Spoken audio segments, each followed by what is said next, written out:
सभी संगत को जय माता की। आशा करते हैं आप सभी कुशल मंगल होंगे। आज चर्चा करेंगे माँ दुर्गा के मंत्र की। देखिए, ये मंत्र ऐसा है कि आपको किसी भी कार्य में अगर बाधा आ रही है, आपका नौकरी जॉब करते हो, आपका प्रमोशन आपको नहीं हो रहा है, या फिर पढ़ाई में जैसे आप कमजोर हो और आप सरकारी नौकरी की तलाश में हो, आपको कोई शारीरिक कष्ट है, आपका कोई भी कार्य नहीं बनता, हर कार्य में विघ्न आते हैं, भक्तों के पास चौकियों पर जाकर आप थक चुके हो और आप ये सोचते हो कि मैं तो माँ दुर्गा की इतनी सेवा पूजा करता हूँ। देखिए, नवरात्रि में माँ दुर्गा की पूजा चाहे कोई साधक है चाहे आमजन है, सभी करते हैं बड़े श्रद्धा भावना से। और तकरीबन तकरीबन हर घर में माँ की पूजा होती है। हिंदू धर्म को मानने वाले जो लोग हैं, जो देवी देवताओं में विश्वास करते हैं, तो इसमें किसी के एक जो दरबार से जुड़ी बच्ची है, उसने हमसे सवाल पूछा है कि गुरु माँ, अगर हम दीक्षा ना लेना चाहें और कोई ऐसा मंत्र आप हमें बताए जो हम, जैसे भगवान भोलेनाथ को गुरु मान रखा है हमने, वो हमारे आध्यात्मिक गुरु हैं, तो हम उनको गुरु मान करके कोई ऐसा मंत्र सिद्ध करे जो हमारे सर्व कार्य जो है उनकी बाधा को दूर करे, हमारी शारीरिक बाधा को दूर करे और हमारे घर में धन के उससे भंडार भरे। माता दुर्गा की कहने का मतलब ये है कि हमें कृपा मिले। तो उसी विषय पर आज चर्चा करेंगे। देखिए, आपने माँ दुर्गा की कृपा पाने के लिए करना क्या है कि ये 40 दिन की साधना होती है। वैसे तो इसको 40 दिन में सिद्ध करना होता है, पर जैसे आप नवरात्र, हमारी 4 नवरात्रि आती हैं, उनमें आप 9 दिन के संकल्प में भी ये कर सकते हो, और जैसे 11 दिन का, 21 दिन का, 31 दिन का, जैसा भी आपसे हो सकता है। अब माता बहनें तो देखिए 40 दिन का संकल्प ले नहीं सकती, क्योंकि उनको शारीरिक जो कष्ट है वो आप समझ सकते हो, बीच में हो जाता है, तो वो 21 दिन की या फिर 11 दिन की साधना ही करें। इसको हर कोई कर सकता है, इसमें कोई ये दो राय वाली बात नहीं। वैसे हम हमेशा बोलते हैं कि गुरु का परंपरा से जुड़ो, गुरुओं से दीक्षित होकर जो आपको शाबर विद्या मिलती है, चाहे आप पर्सनल चौकी लो अपने घर घर के लिए, आपने जन कल्याण नहीं करना है, आपने अपने घर का, अपने घर के जनों का कल्याण करना है, तो आप अपने घर वालों को झाड़ सकते हो, उससे झाड़ा दे सकते हो। पर वो आपकी कैपेबिलिटी है कि आप कितना टाइम दे सकते हो भक्ति को। दुनिया कहती भी है कि जैसी भक्ति वैसी शक्ति, और ये सत्य भी है, क्योंकि जितना हम समय परमात्मा के ध्यान में, पूजा पाठ में दे पाएंगे, तो इतनी ही हमें शक्ति भी प्राप्त होती है। तो इन सब बातों को ध्यान में रखते हुए देखिए, आपने माँ दुर्गा की प्रतिमा या चित्र तो सभी के पास होगा जो उनके व्रत पूजा करते हैं नवरात्रि में। आपने किसी भी, या तो शुक्ल पक्ष के मंगलवार से शुरू करनी है ये साधना, या फिर आप जैसे चारों नवरात्रि है, नवरात्रि से भी स्टार्ट इसको कर सकते हो।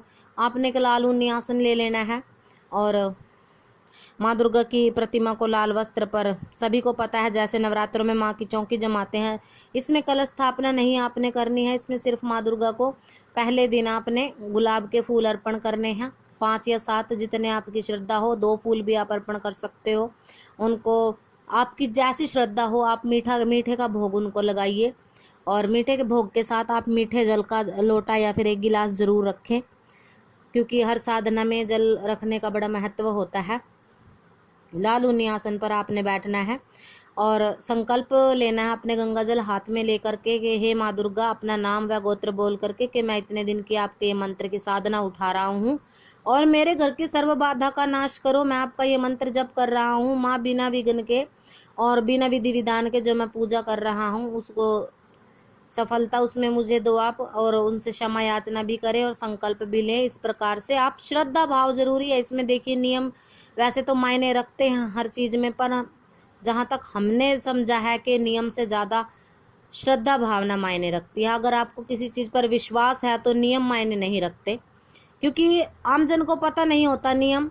लोग बोलते हैं कि नियम से पूजा पाठ करोगे तो ही शक्ति मिलेगी, पर हमारे साथ शायद उल्टा इसको कह सकते हुआ है कि हमें कोई नियम नहीं पता था और फिर भी हम सिर्फ भावना से पूजा पाठ करते चले गए, और आज परमात्मा की दया से सभी प्रकार के माने सुख दुख और ठाट जीवन में जो भी है, हमें उनकी कृपा से सुख प्राप्त हुए, अच्छे जीवन प्राप्त हुए।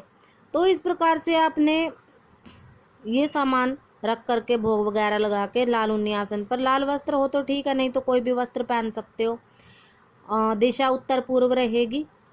आपने सर्वप्रथम श्री ओम गंगणपतये नमः इसकी एक माला निकालनी है पहले दिन और आखिरी दिन।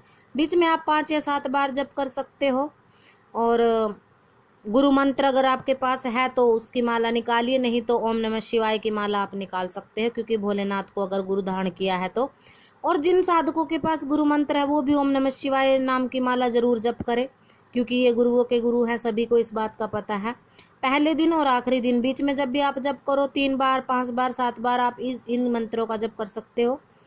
इसके बाद आपने क्या करना है कि अपना जप शुरू कर देना है। मंत्र आपको स्क्रीन पर मिलेगा। मंत्र क्या है, ध्यान से सुनिए। ओम ह्रीम नमो दुर्गाय मम सर्व बाधा नाशाय कुरु कुरु स्वाहा। दोबारा सुन लीजिए। ओम ह्रीम नमो दुर्गाय मम सर्व बाधा नाशाय कुरु कुरु स्वाहा। आपने इस मंत्र का जाप करना है। जितना भी आप संकल्प लेते हो, 5 माला 7 माला, सुबह और शाम दोनों वक्त आपने इस मंत्र की माला जाप करनी है। और वैसे तो इसका दशांश हवन होता है, अगर आप बीच में हवन कर सकते हो तो बीच में करिएगा,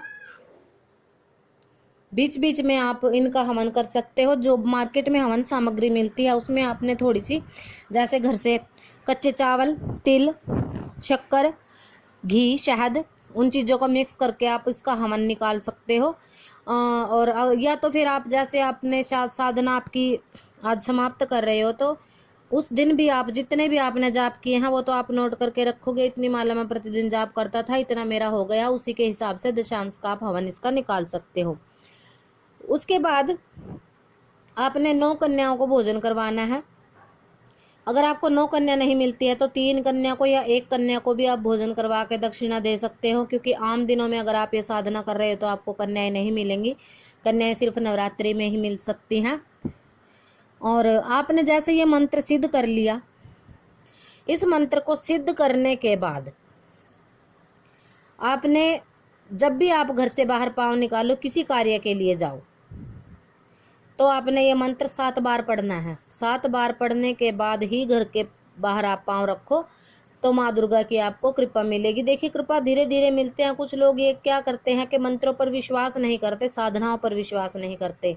और हम एक बात बोलते हैं कि विश्वास का दूसरा नाम ही परमात्मा है। अगर आप विश्वास करते हो तो मिट्टी में भी भगवान मिल जाते हैं, विश्वास नहीं करते तो सोने के मंदिरों में भी आपको भगवान कभी नहीं मिलेंगे। तो आशा करते हैं आप लोगों को जानकारी पसंद आई होगी। हम जानकारी के लिए वीडियो बनाते हैं, और भी नई नई जानकारी के लिए चैनल से जुड़े रहिए, चैनल को सब्सक्राइब जरूर करिए। मिलते हैं नई जानकारी के साथ, तब तक के लिए जय माता की।